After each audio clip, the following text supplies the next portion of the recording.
તો વડોદરાના વાઘોડિયા પાસેના આજવા સરોવરની જળ સપાટીમાં વધારો થયો છે। આજવા સરોવરની હાલની સપાટી 212.80 ફૂટ પર પહોંચી છે, જેના પગલે આજવા સરોવર ઓવરફ્લો થઈ રહ્યું છે। ડેમમાંથી 3000 ક્યુસેક પાણી છોડવામાં આવી રહ્યું છે। આજવા સરોવરના પાણી છોડાતા વિશ્વામિત્રી નદી તેની ભયજનક સપાટી 26 ફૂટથી વધી અને 29 ફૂટ પર વધી રહી છે, જેના કારણે નીચાણવાળા વિસ્તારોમાંથી 650 લોકોનું સ્થળાંતર કરવામાં આવ્યું છે। તો વિશ્વામિત્રી નદીનું જળસ્તર પણ વધી રહ્યું છે, જેના આજવા સરોવરથી જે પાણી છોડવામાં આવી રહ્યું છે, વિશ્વામિત્રીનું જળસ્તર ગઈકાલે જે 29 ફૂટ અને 55 ફૂટે પહોંચ્યું હતું તે ઓછું થયું છે। વડોદરા માટે રાહતના સમાચાર કહી શકાય। ગઈકાલે 29.55 ફૂટે હતું, જે આજે ઉતરી અને 28.40ની આસપાસમાં પહોંચ્યું છે, એટલે શહેરીજનો માટે રાહત છે। કંટ્રોલ એન્ડ કમાન્ડ સેન્ટર છે વડોદરા મ્યુનિસિપલ કમિશનર દિલીપ રાણા સાથે આપ જોઈ શકો છો કે સ્થાયી સમિતિના અધ્યક્ષ ડૉક્ટર શીતલ મિસ્ત્રી પણ પહોંચ્યા છે। મ્યુનિસિપલ કમિશનર સાથે વાત કરવાની કોશિશ કરીશું। સાહેબ, થોડા રાહતના સમાચાર કહી શકાય, ગઈકાલ કરતાં 1 ફૂટ વિશ્વામિત્રી નીચે છે, જો કે આજવા સરોવરનું લેવલ હજુ પણ ક્યાંક ને ક્યાંક તેના જે 212ની જળ સપાટી મેન્ટેન કરવાથી ઉપર છે, શું કહેશો? આપ સુવિધિત છો, બુધવારથી વરસાદ પડ્યો, લગભગ 13 ઇંચથી પણ વધારે વરસાદ બરોડામાં પડ્યો હતો। એના કારણે આજવા સરોવર અને વિશ્વામિત્રીની સપાટી વધી હતી।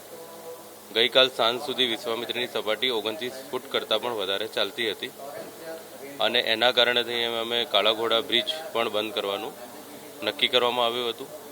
જોડે જોડે આજવા ડેમની સપાટી પણ 212 અને 211.90, 212.5 સુધી વરી કરતી હતી। અત્યારે થોડુંક રાહતના સમાચાર એ છે કે 0.5 ફીટ એટલે અડધો ફૂટ જેટલું ડાઉન થયું છે અને આ ડાઉનવર્ડ ટ્રેન્ડ ચાલુ રહે એવી સંભાવના પૂરેપૂરી છે। એનું રીઝન એ છે કે એક તો વરસાદ ઉપરવાસમાં પણ નથી અને જોડે જોડે વડોદરામાં પણ છેલ્લા 24 કલાકમાં વરસાદ પડ્યો નથી અને આજે પણ વરસાદની સંભાવના ખૂબ જ ઓછી છે, એટલે કદાચ આ પાણીનું સ્તર ઘટશે અને પાણીનું સ્તર 2-4 ફૂટ પણ ઘટશે, એટલે અમે ડેન્જર લેવલની બહાર આવી જઈશું।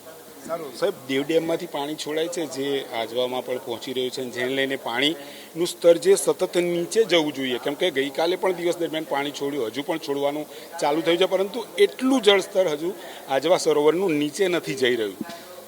આજવા સરોવરનું જે જનરલ લેવલ રહેતું હોય છે 207-208 ફૂટ રહેતું હોય છે અને અત્યારે 211 રૂલ લેવલ કહેવાય। રૂલ લેવલ કહેવાય એટલે કે જનરલી આટલું રાખવું જોઈએ, પણ એની ઉપર નીચે પણ અમે વરી કરી શકીએ ડિપેન્ડિંગ ઓન ધ રિવરનું જે સ્તર છે એ પ્રમાણે। અત્યારે 212 છે। અત્યારે અમે સવારે એવો નિર્ણય લીધો છે કે થોડુંક એને આપણે સ્ટોપ કરીએ, એટલે આ વિશ્વામિત્રીનું જે લેવલ છે ઝડપથી નીચે આવે। એ એટલા માટે નિર્ણય લીધો છે કે ઉપરવાસનું પાણી પણ અત્યારે આવતું ઓછું થયું છે, કારણ કે ત્યાં પણ છેલ્લા 24 કલાકથી વરસાદ નથી, અત્યારે પણ વરસાદ નથી અને આગામી 24 કલાકમાં પણ વરસાદની સંભાવના ઓછી છે, એટલે એ પાણીને સ્ટોપ કરી ડેમના પાણીને અને વિશ્વામિત્રીનું લેવલ ઓછું થાય પછી અમે સમયાંતરે ડેમને પાછો 211 ફૂટ પર લાવશું। આ એક્સરસાઇઝ અમને આવતા 48 કલાક દરમિયાન અમે કરવાનું વિચાર્યું છે। સારું, છેલ્લો સવાલ, હાલ આજવા સરોવરનું જળસ્તર કેટલું છે? પાણી જે છૂટી રહ્યું હતું, ઓવરફ્લો થઈ રહ્યું હતું એવું કહી શકીએ, કેમ કે 212 આપણે ફિટ કર્યું હતું, હાલ શું સ્ટેટસ છે ત્યાં? હું એ જ કહું છું આપને, ગઈકાલે 212 ફૂટથી ઉપર હતું એટલે અમે છોડવાનું ચાલુ કર્યું હતું, પણ આજે વહેલી સવારથી અમે એને સ્ટોપ કરાવ્યું છે। સ્ટોપ એટલા માટે કરાવ્યું છે કે 211 એ એક જનરલ રૂલ છે કે રાખવું જોઈએ, પણ જ્યારે નદીનું સ્તર વધે તો એમાં આપણે 1-2 ફૂટનું આગળ પાછળ કરી શકીએ છીએ અને એના કારણે અમે એને બંધ કરાવ્યું છે અને અમે સાંજ સુધી એને બંધ રાખી અને વિશ્વામિત્રીનું સ્તર ડાઉન થાય એની અમે રાહ જોઈએ છીએ અને પછી એકવાર ડાઉન થયા પછી એને રાખી અને 211 ફૂટે લાવશું, એટલે અત્યારે અમે બંધ રાખ્યું છે। 212 છે હાલ જળ સપાટી શું છે? હાર 212.5 કેવું કહે છે, 212.05।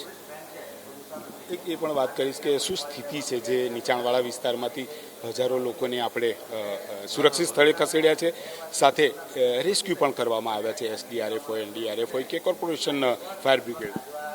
આમાં જે નીચાણવાળા વિસ્તાર છે અને મેં આપને કીધું પ્રમાણે જે વિશ્વામિત્રીનો પટ છે એની આજુબાજુનો જે વિસ્તાર છે, વિશ્વામિત્રીનું લેવલ એટલે છે એટલે પરશુરામ ભટ્ટો પછી પેન્શનપુરા અને એ બધા જે વિસ્તારો છે ત્યાં સુરક્ષાના ભાગરૂપે અમે લોકોને ખસેડ્યા છે। લગભગ 4000થી પણ વધારે લોકોને અમે ગઈકાલ સાંજ સુધી ખસેડ્યા છે। એટલા માટે ખસેડ્યા છે કે અત્યારે ગઈકાલે સાંજે 29 ફૂટ ઉપર હતી વિશ્વામિત્રી. જો આ નદીનું સ્તર વધારે કદાચ વરસાદ ઉપરવાસમાં કે એના કરે પાણી છોડવાથી વધે અને લોકોને નુકસાન ના થાય જાનમાલનું, એના માટે અમને ખસેડ્યા છે. પણ હવે જો વિશ્વામિત્રીનું સ્તર ડાઉન થશે તો પછી અમે ખસેડવાનું બંધ કરીશું. સારું, જે બ્રિજ બંધ કરાયો છે ખાસ કરીને કાલાઘોડા અને બીજા, તો 28 ફૂટથી નીચે આવશે ત્યારે ચાલુ કરાશે, ક્યારે ચાલુ થઈ શકે? કેમ કે 28 ઉપર પહોંચતા આપણે બ્રિજ પણ બંધ કર્યા હતા. હા, એટલે એ જ 27-28ની વચ્ચે જ્યારે પહોંચશે ને અમને એકવાર ડાઉનવર્ડ ટ્રેડ શરૂ થઈ જશે તો પછી અમે બધા બ્રિજો ચાલુ કરાવી દઈશું. વડોદરા મ્યુનિસિપલ કમિશનર આપણી સાથે જે રીતે જોડાયા હતા અને તેમણે સ્પષ્ટતા કરી છે કે વડોદરાની સ્થિતિ ધીરે ધીરે સુધરી રહી છે. કેમ કે જે અહીંયા વિશ્વામિત્રીનું જળસ્તર ધીરે ધીરે ઘટી રહ્યું છે તેનું કારણ મ્યુનિસિપલ કમિશનરે સ્પષ્ટતા કરી કે 212.05 ફૂટની જે તેની જે સ્થિતિ છે, જળ સપાટી છે, તેને રોકી દેવામાં આવી છે. હાલ આજવા સરોવરથી પાણી જે છોડવામાં આવી રહ્યું હતું તે બંધ કરવામાં આવ્યું છે, જેને લઈને વિશ્વામિત્રીની જળ સપાટી ધીરે ધીરે નીચે આવી રહી છે. આજવા સરોવર 211 મેન્ટેન કરવાનું હોય છે, પરંતુ હાલની સ્થિતિને લઈને 212.05 તેને રોકી દેવામાં આવ્યું છે. વિશ્વામિત્રીનું જળસ્તર ઝડપથી નીચે જાય. શહેરના 4000 જેટલા લોકોને સ્થળાંતર કરાયા છે, જે નીચાણવાળા વિસ્તારમાં રહેતા હતા. તમામ માટે ક્યાંક ને ક્યાંક હવે ધીરે ધીરે જળસ્તર નીચે જતા રાહતના સમાચાર આવી શકે છે. હાલ city and command control centre ખાતે વડોદરા મ્યુનિસિપલ કમિશનર દિલીપ રાણા સાથે સ્થાયી સમિતિના અધ્યક્ષ ડોક્ટર શીતલ મિસ્ત્રી નજર રાખી રહ્યા છે. શહેર બંને સ્થિતિ પર તેમની નજર છે અને ક્યાંક વરસાદ રોકાયો છે, એટલે વડોદરા માટે આવનાર સમયમાં રાહતના સમાચાર આવી શકે છે.